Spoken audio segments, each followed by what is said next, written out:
പാലക്കാട്ടേക്ക് തന്നെ പോവുകയാണ്. അവിടെ കോൺഗ്രസിന്റെ പ്രതിഷേധത്തിൽ നടക്കുന്നു. പോലീസുമായി വലിയ വാക്കുതർക്കത്തിൽ ഏർപ്പെട്ടിരിക്കുകയാണ് പാലക്കാട് എം.എൽ.എ. രാഹുൽ മാങ്കൂട്ടത്തിൽ. സന്ദീപ് വാര്യരുമുണ്ട്. പ്രതിഷേധത്തെ പോലീസ് തടഞ്ഞു എന്നതാണ്. പാലക്കാട്ടെ എസ്.പി ആർഎസ്എസിന് അനുകൂലമായി നിലപാടെടുക്കുന്നയാളാണ്. അപ്പൊ തീർച്ചയായിട്ടും ഇത് ശക്തമായിട്ടുള്ള നടപടി വേണം. ഇത് പിണറായി വിജയൻ കൂടി അറിഞ്ഞിട്ടായിരിക്കുമല്ലോ, അദ്ദേഹമാണല്ലോ ആഭ്യന്തര കൈയാളുന്നത്. അപ്പൊ ബി.ജെ.പി ഇത്തരം കാര്യങ്ങൾ ചെയ്യുന്ന സമയത്ത്, ആർഎസ്എസ് ഇത്തരം കൊലവിളി നടത്തുന്ന സമയത്ത് അവരെ സഹായിക്കുന്ന നിലപാട് പോലീസ് സ്വീകരിക്കുന്നുണ്ടെങ്കിൽ അത് ഭരണ നേതൃത്വത്തിന്റെ അറിവോട് കൂടിയിട്ടാണ്. ഇവിടെ എം.എൽ.എക്കെതിരെ കൊലവിളി നടത്തിയിട്ട് പോലും കേസെടുക്കാൻ പോലും തയ്യാറാവുന്നില്ല എന്ന് പറഞ്ഞാൽ അത് എന്തൊരു പോലീസാണ്? ഇത് കേരളല്ലേ? കേരളത്തിലെ ഈ പാലക്കാട്ടെ ജനങ്ങൾ ചരിത്ര ഭൂരിപക്ഷം നൽകി വിജയിപ്പിച്ചൊരു എം.എൽ.എ അല്ലേ? അപ്പൊ ആർക്കെതിരെയാണ് ഈ ജനാധിപത്യ വിരുദ്ധമായിട്ടുള്ള അസഹിഷ്ണുതാപരമായിട്ടുള്ള നിലപാട് സ്വീകരിക്കുന്നത്? തീർച്ചയായിട്ടും പ്രതിഷേധവുമായി മുന്നോട്ട് പോകും.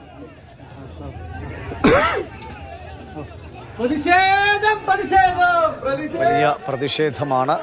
മുഖമടിച്ചു പൊളിക്കുമെന്ന് പോലീസുകാരൻ പറഞ്ഞു. ധൈര്യമുണ്ടെങ്കിൽ അതൊന്ന് ചെയ്ത് കാണിക്കുമെന്നാണ് രാഹുൽ മാങ്കൂട്ടത്തിൽ നേരത്തെ ചോദിച്ചത്. ഇന്ന് രാവിലെയും കോൺഗ്രസിന്റെ അല്ലെങ്കിൽ രാഹുൽ മാങ്കൂട്ടത്തിൻ്റെ എം.എൽ.എ. ഓഫീസിലേക്ക് ബി.ജെ.പിയുടെ പ്രതിഷേധമുണ്ടായിരുന്നു. ഈ ഹെഡ് ഗേവാറിൻ്റെ പേര് നഗരസഭയുടെ വികസന പദ്ധതി ഇടുന്നതുമായി ബന്ധപ്പെട്ട് തുടങ്ങിയ അന്ന് അതിൻ്റെ ഉദ്ഘാടന പരിപാടി മുതൽ തുടങ്ങിയ തർക്കങ്ങളാണ് സംഘർഷഭരിതമായ അവസ്ഥയിലേക്ക് പാലക്കാടിനെ എത്തിച്ചിരിക്കുന്നത്.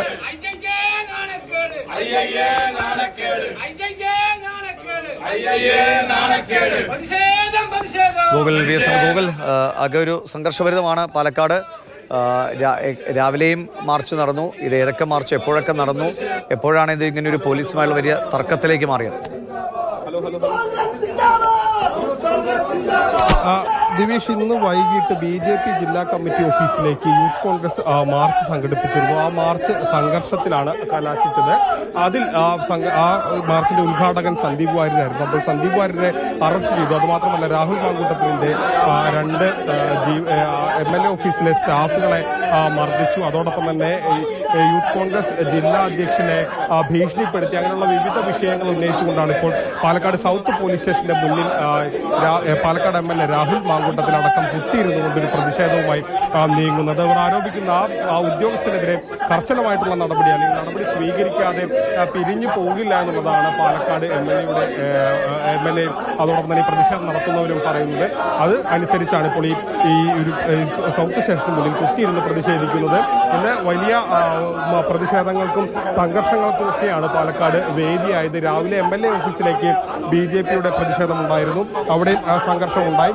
അതിനുശേഷം ഇപ്പോൾ പിന്നീട് വീണ്ടും പ്രതിഷേധം, അതിനുശേഷം പിന്നെ വീണ്ടും ഇത്തരത്തിൽ ബി.ജെ.പി ഓഫീസിലേക്ക് യൂത്ത് കോൺഗ്രസിന്റെ മാർച്ചും ഉണ്ടായി. ആ മാർച്ചും സംഘർഷത്തിലാണ് കലാശിച്ചത്. അത്തരത്തിൽ നിരന്തരം ഇത്തരത്തിൽ സംഘർഷമുണ്ടായി. അതിനുശേഷമാണ് ഇപ്പോൾ ആ പ്രവർത്തകരെ അറസ്റ്റ് ചെയ്ത് കൊണ്ടുവരികയും പാലക്കാട് സൗത്ത് സ്റ്റേഷനിൽ എത്തുകയും ചെയ്തു. അവിടെ വെച്ചാണ് ഇപ്പോൾ വീണ്ടും എം.എൽ.എയുടെ നേതൃത്വത്തിൽ കുത്തിയിരുന്നുകൊണ്ട് പ്രതിഷേധം നടക്കുന്നത്.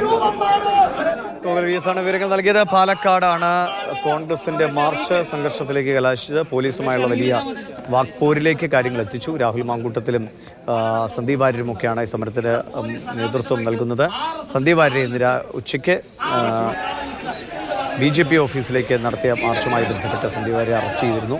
അതിന് പിന്നാലെയാണ് ഇങ്ങനൊരു പ്രതിഷേധ രംഗങ്ങൾക്ക് വഴിയൊരുങ്ങിയത്.